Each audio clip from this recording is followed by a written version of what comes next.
Well, good day, everyone. It is the 23rd of April, and this is your Daily Dose of Pinellas Park, Daily Dose well, it says Wednesday class there, the Daily Dose of God's Word, and hopefully your Daily Dose of Encouragement. We are back in the book of James today, and we are beginning in chapter 5 together. We're going to be in chapter 5 for some time, and then we're going to bounce back and pick up some passages that we haven't looked at. This is not really a study of the book. It's just kind of not a verse by verse thing, but we are just using this book of wisdom to help us in our time of need to gain great wisdom, and maybe focus on some things that in those times of trials, like this time, we can and that we need to focus on. So today we're going to do that in the book of James. We're going to begin in chapter 5. We're going to read just a couple of verses, beginning at verse 1.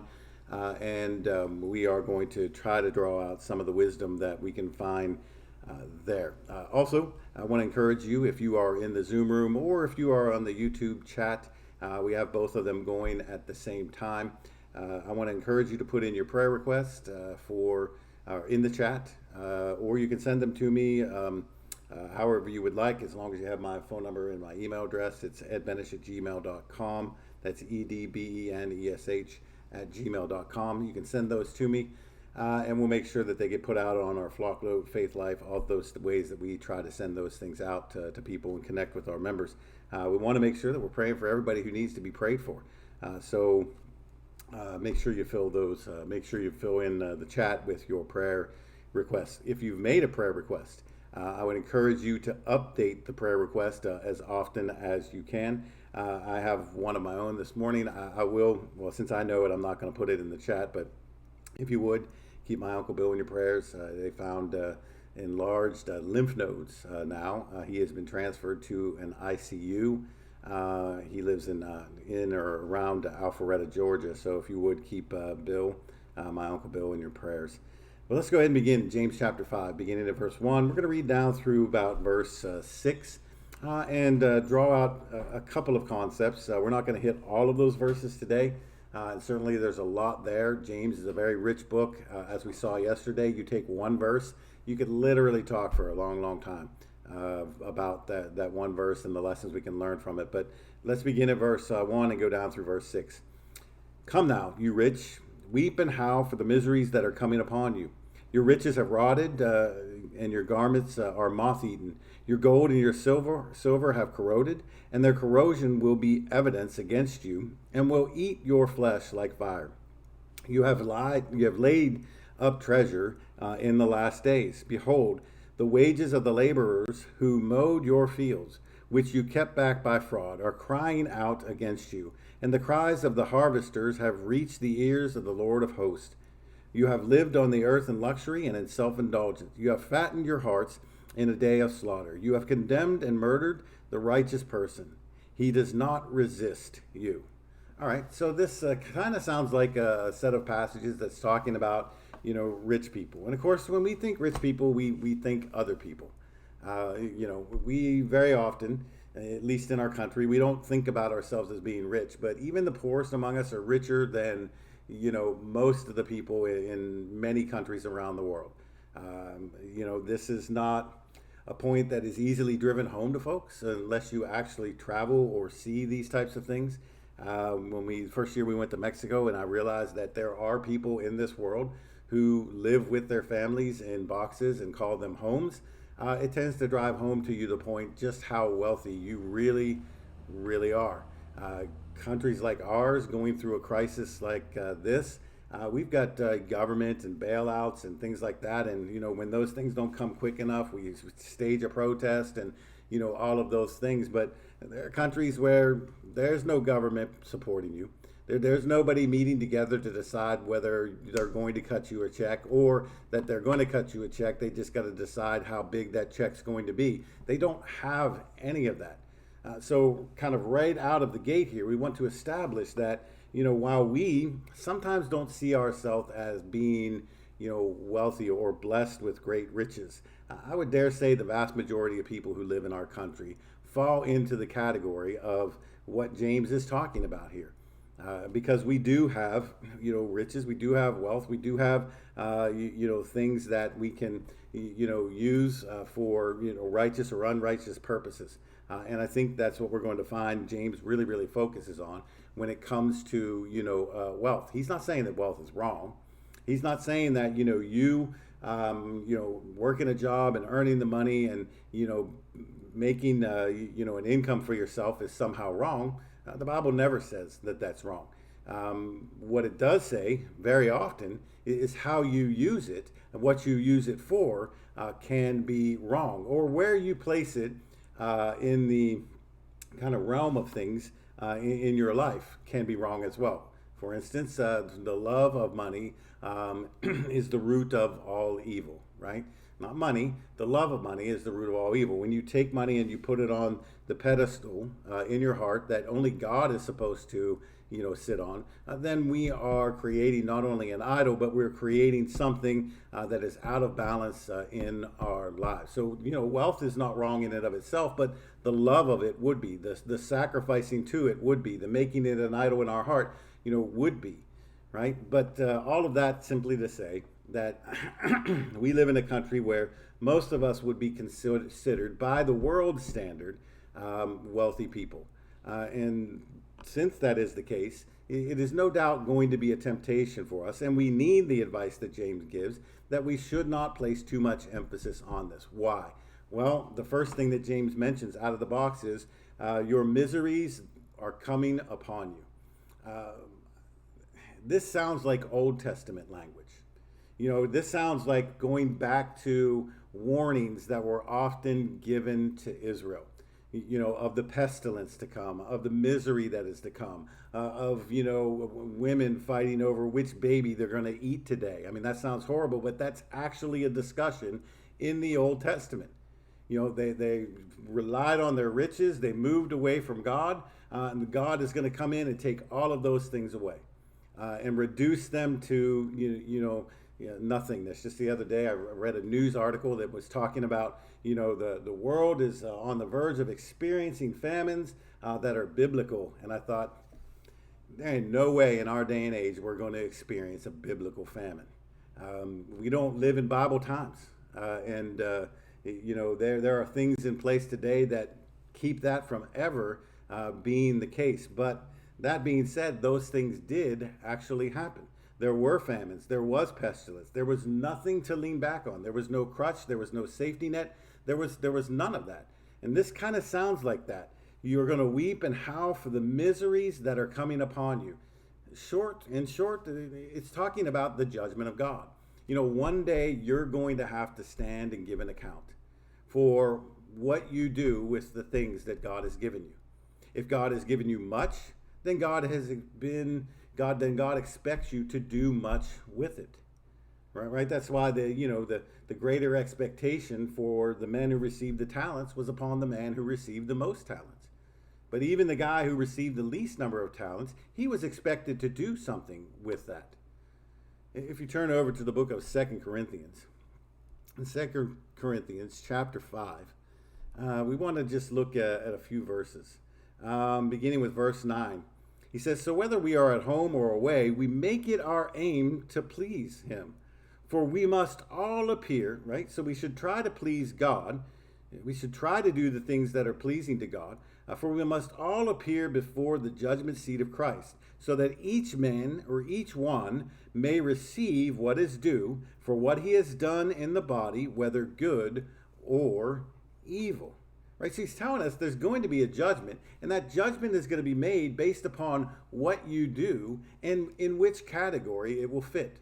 Did it pursue and produce righteous things, or did it pursue and produce things that are unrighteous, good or evil?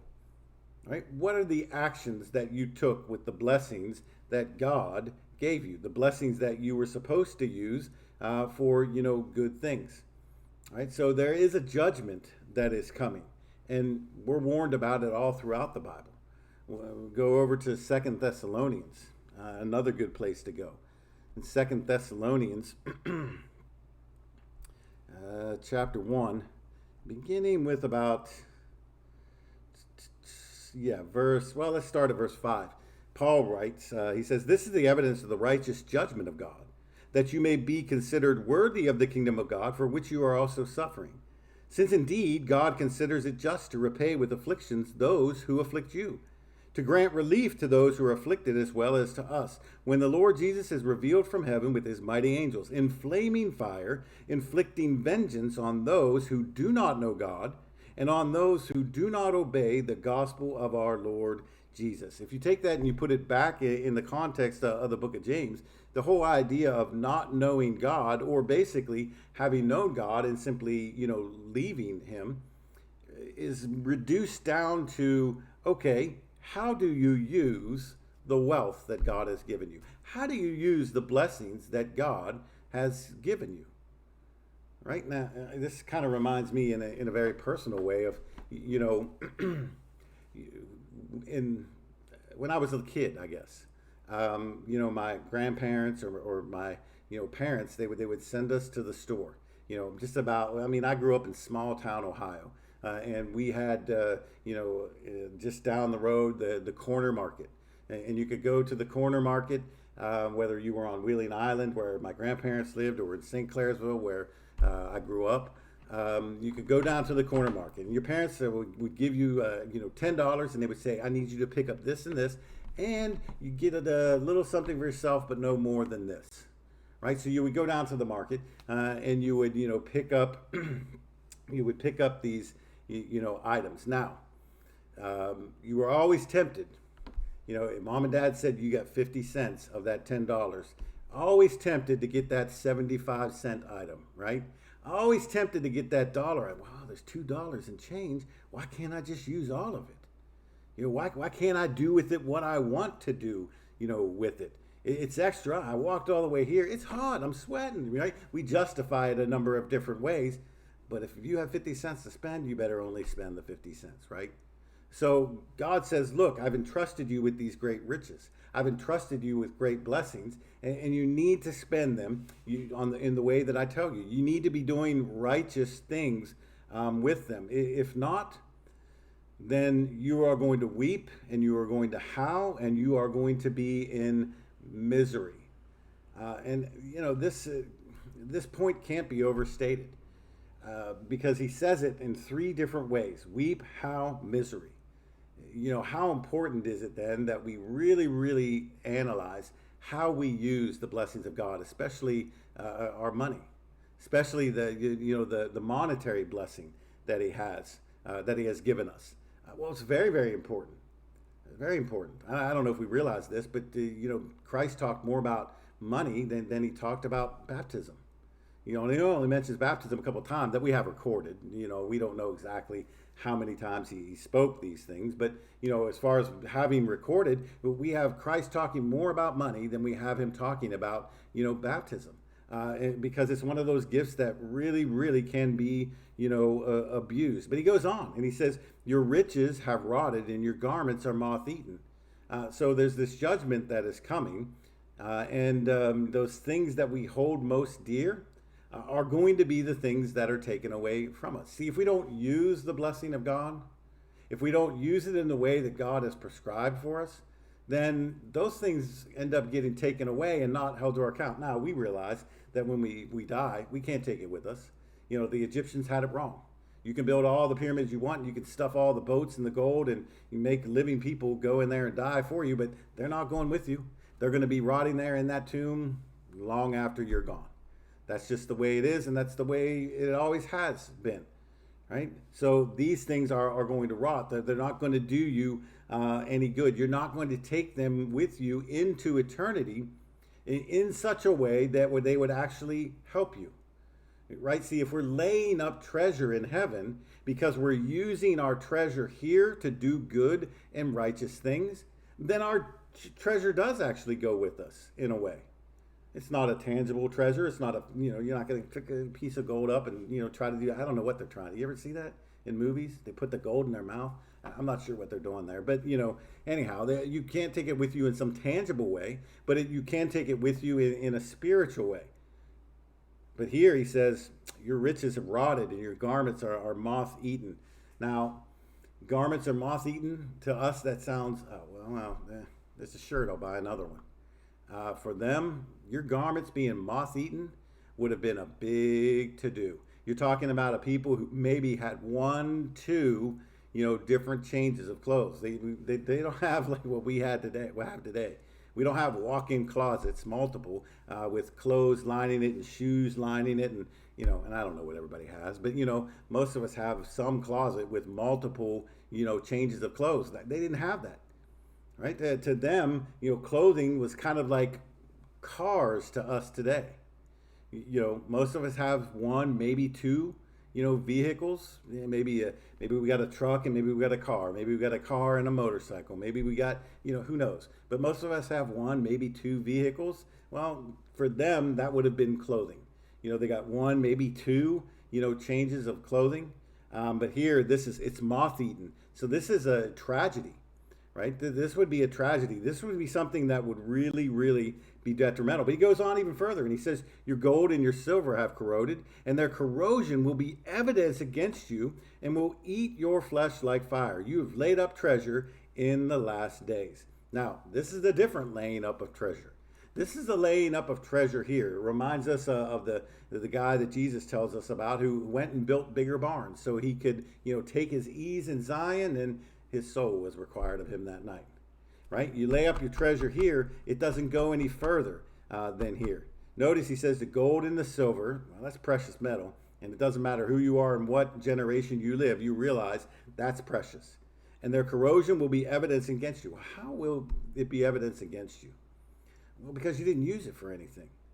Metals that corrode and metals that, find themselves degrading are metals that are not being used. Right? They're put in a barn and they're left there, or they're put in some kind of vault and they're left there to just simply corrode and rot away, not being used. And you not using it is going to be the testimony or the evidence against you. But if you do use it, that also is evidence and testimony for you.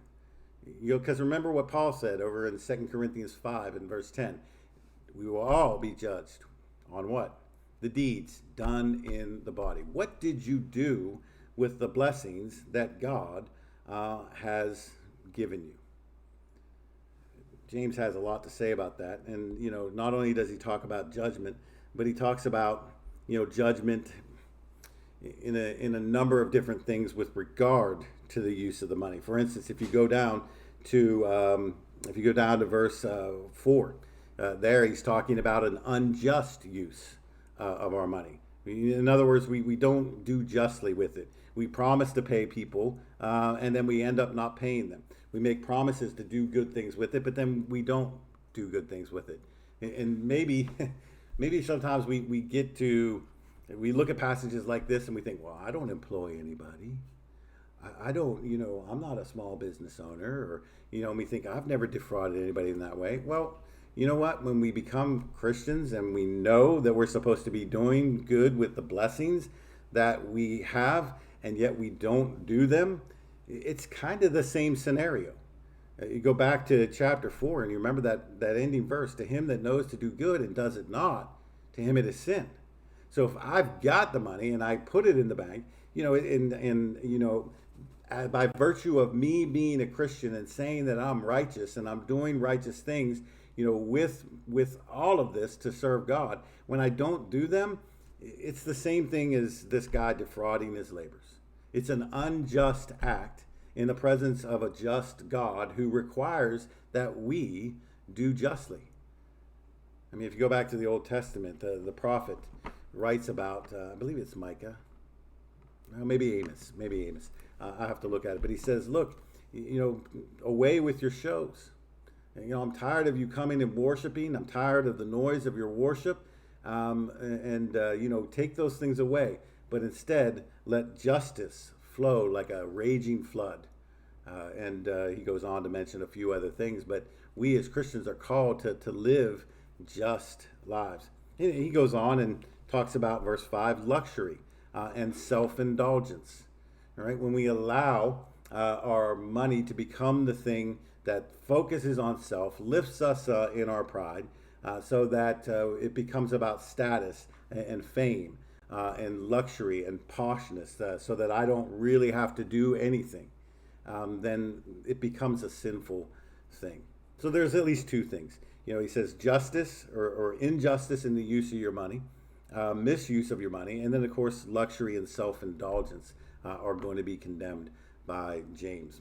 Again, we tend to think that, "Oh, that's not me. I don't have that extra money to spend. I don't have that extra resources." Most of us in this country probably don't fall in that "I don't" category.